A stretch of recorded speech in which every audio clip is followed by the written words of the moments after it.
Hi guys, in this tutorial we will talk about clustering, and in particular we will go over the K-means algorithm. So let's get into it.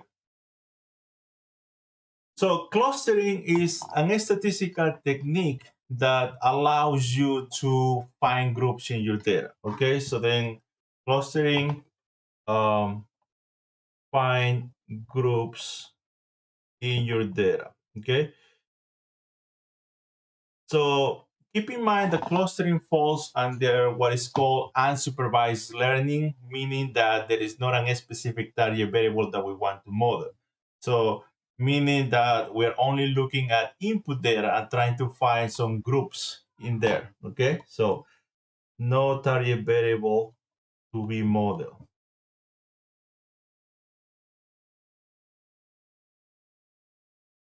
Okay.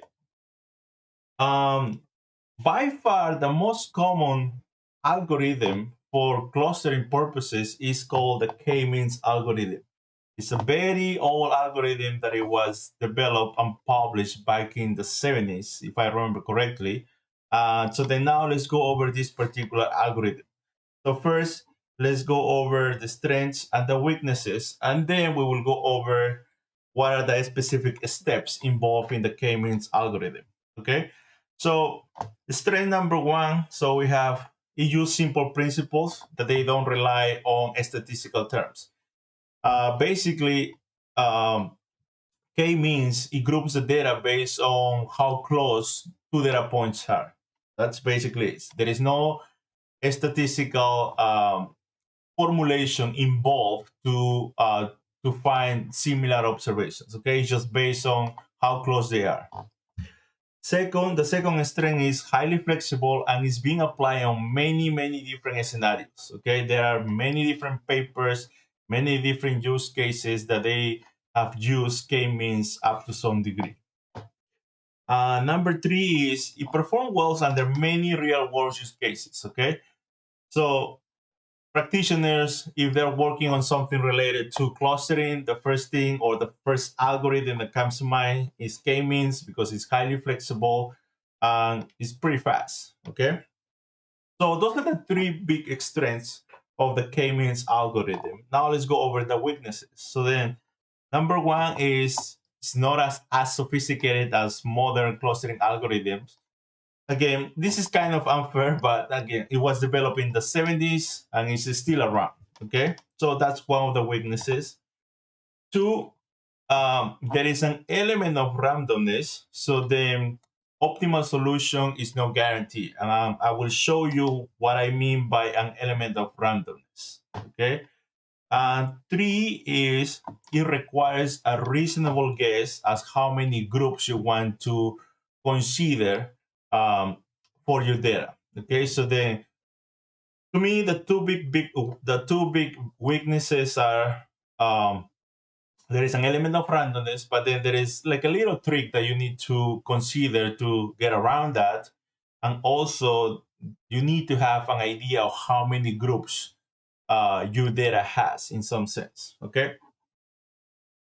All right, so now let's just jump into what K-means or what are the different steps involved in K-means. Okay, so number one is you start with K cluster center points. Basically, so you have your data. For example, this is just for illustration purposes. You have 100 rows, and then you are considering to group your data into three groups or three clusters.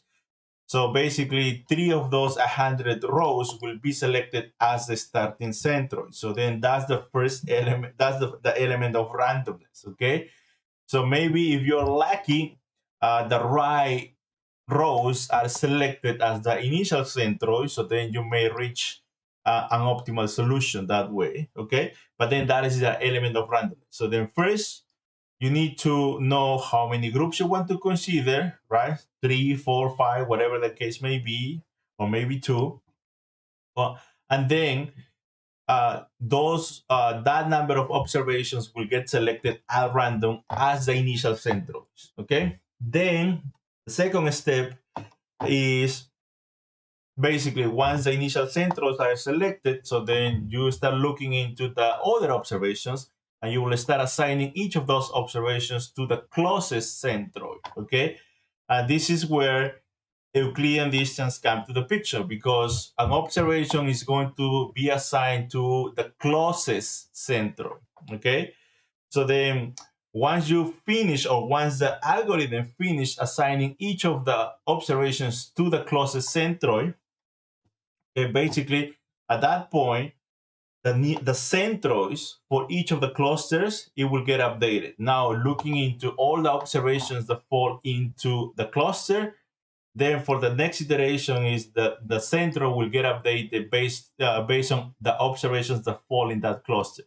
Typically, that is done by taking the average of the different columns, right, that you have, and that will become the new centroid. Okay. So then, all right, and then after the centroids are updated, then the assignment is run again. Basically, every single observation will get assigned to the closest centroid. And once you finish that assignment, then the centroids get updated one more time. Then you start assigning the observations to the closest centroid. Then once that is complete, then the new centroids get updated. And then you keep repeating this process until you reach some sort of convergence. And convergence could be that the observations, they stay on the same cluster. That's one way that you can check for convergence. Or you can also, there are other ways. Maybe you start looking into the tolerance. It all depends on the algorithm, on the implementation that you're using for K-means. But that's basically what K-means is. Okay, so step number one, you need to have in mind how many groups you want to consider for your data. Then that number uh, of observations are selected at random as the initial centroid. Then the other observations will get assigned to the closest centroid. Once every observation belongs to a cluster, the cluster centroid gets updated, and then you start reassigning the observations to the closest centroid. Then the centroids get updated one more time, and then you keep repeating this process until you reach convergence. Basically, that's what it is. Okay, so that's K-means. Okay, now let's go over some code that shows K-means in action. So here I'm going to show you how to run the K-means algorithm in Python using scikit-learn. Okay, so we're going to be using the very popular iris data set. Okay, so that's a very, very well-known data set in the data science machine learning community. So just to give you a little background on this data set, if you're not familiar with it, so then here we have, this data set has information related to 3 different species of iris. So they have 4 different measurements on each of those irises. And then what we're going to do is we're going to use those 4 pieces of information just to run our K-means algorithm. So as usual, we're going to use pandas. So let's start with import pandas. That's PD. I misspelled pandas. I'm gonna call it df pd read csv, and then is iris with the uppercase I. Df head. So as usual, I always print the head just to get familiar with the data. So let's select the kernel. Okay, here we go. All right, so let me get rid of this ID.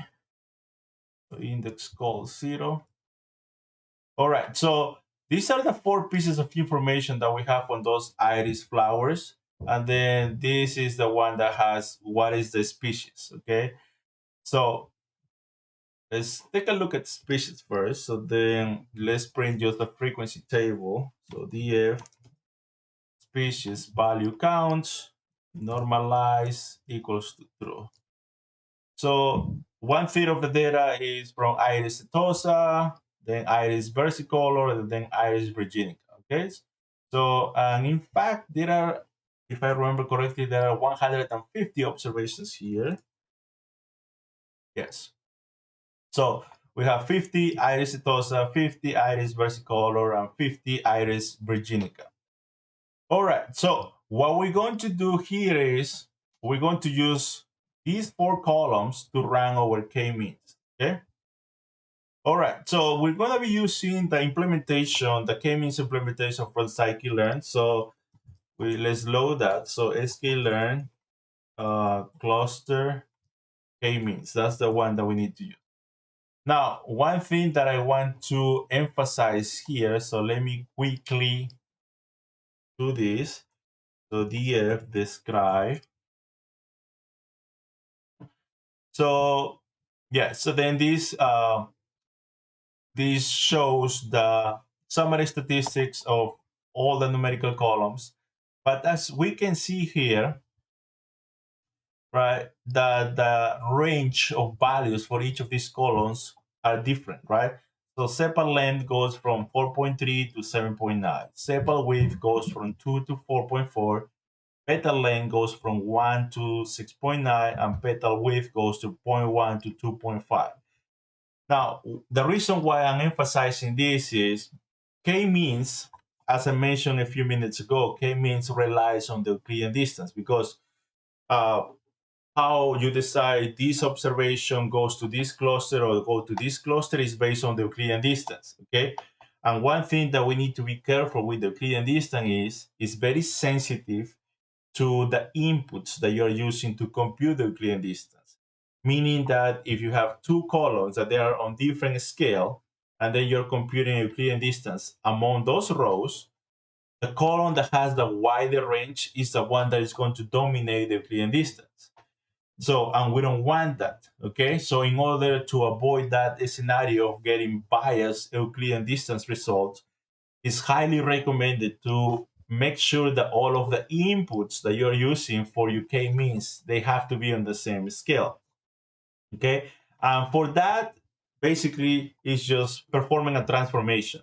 A very popular transformation is the standard scalar, which basically what it is in plain words is just finding the mean of that column and then finding the standard deviation of that column. And then what you do is you subtract the mean from each of the values and then divide that result by the standard deviation.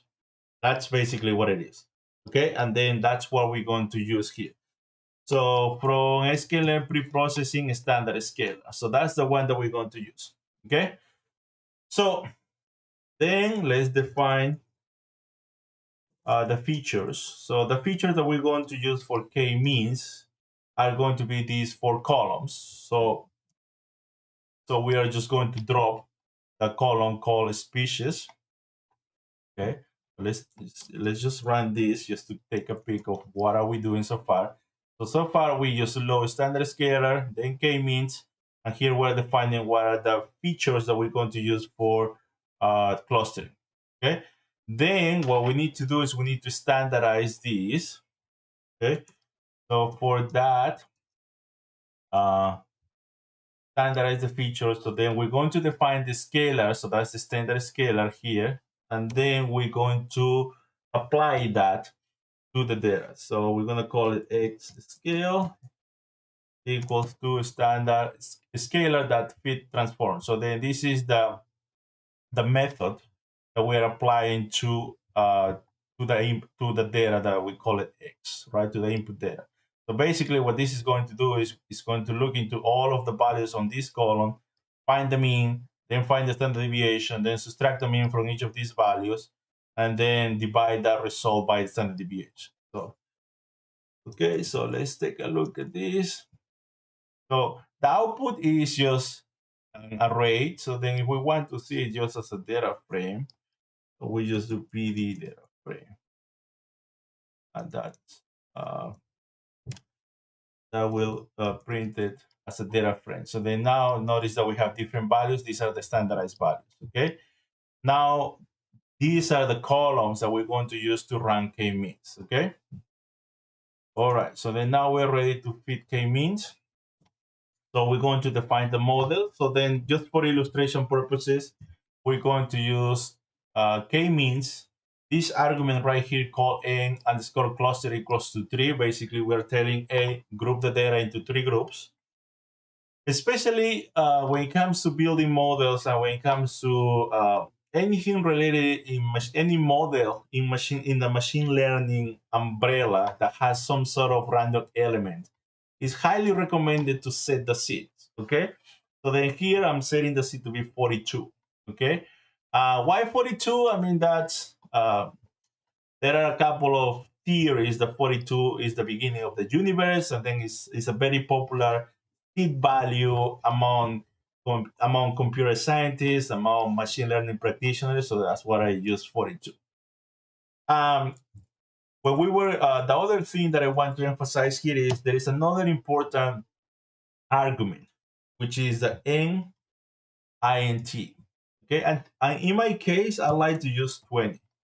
So what NINT is, remember when we were talking about K-means, right? So then the very first step is you need to define how many groups, and then whatever value you decide for the number of groups, so it will select that number of values, or it will select that number of rows from the data as initial center. So if you're lucky, you will select, or the algorithm will select the right ones.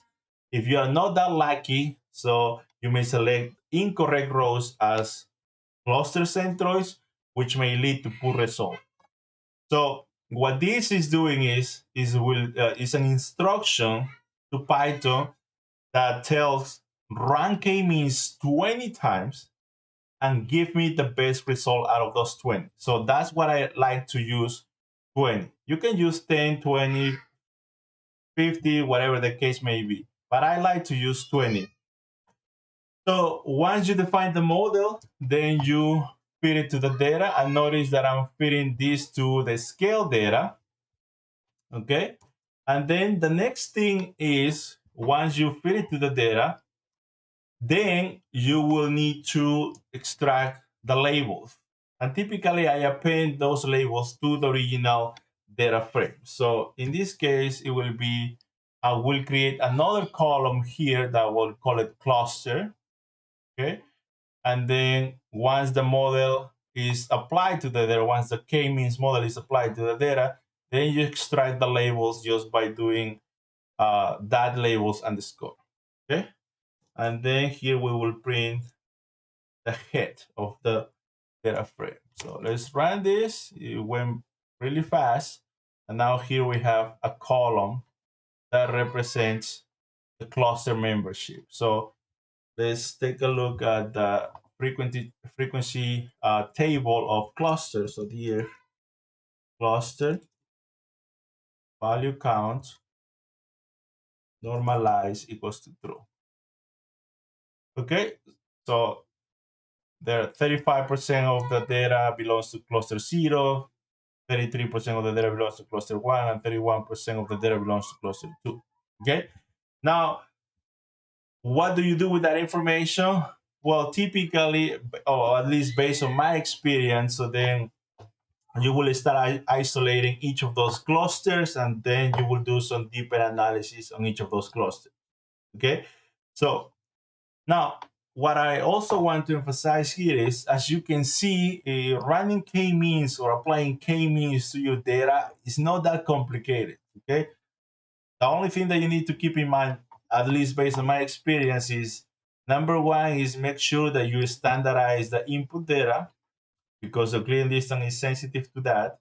And second is I highly recommend running k-means in some sense multiple times, and then select the best solution out of those. Okay, so it's not that complicated to run k-means. What I think is what the challenge is making sense out of those clusters. Okay, so how would you describe, or how would you you know, came up with a reason why these observations belong to those clusters and why these observations belong to the other cluster, that to me is a challenge. My recommendation there is don't focus too much on explaining each observation in each cluster. Is just look at the cluster as a whole and try to describe what is the overall pattern in those observations that fall in that cluster. So now, before we end this tutorial, what I want to show you is, so let's see if K-means correctly group the data, right? So then let's compare the species with cluster. So let's quickly do so PD crosstab, and let's compare those two.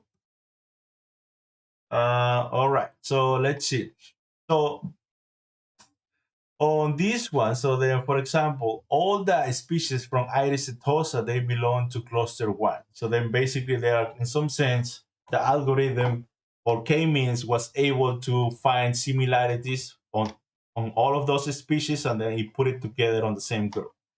But that is not the case for the other 2 species. So then we see for Iris versicolor, 39 of those are on cluster 0, but 11 of those are on cluster 2. So something happened there, right? So then, and then now here with Iris virginica, we see that the majority of those, so 36 of them, are on cluster number 2, and 14 of those are on cluster 0. So yeah, so the basically what that is telling me is that K-means it did a really good job of clustering or grouping all the observations related to Iris setosa, but it still needs to improve how it's gonna group the other 2 species. Okay. All right, so that's basically what I have for this video. It's just K-means. Again, remember, make sure that all the input data are on the same scale. You can use a standard scalar to do that, or maybe you can use min-max scalar. That's another popular transformation, and there are many more, okay? But make sure that all of the input data are on the same scale. Then, make sure to include that argument in your K-means algorithm. So then that way you will select, in some sense, the best solution out of all of those runs. All right, that's all I have for this video. See you on the next one.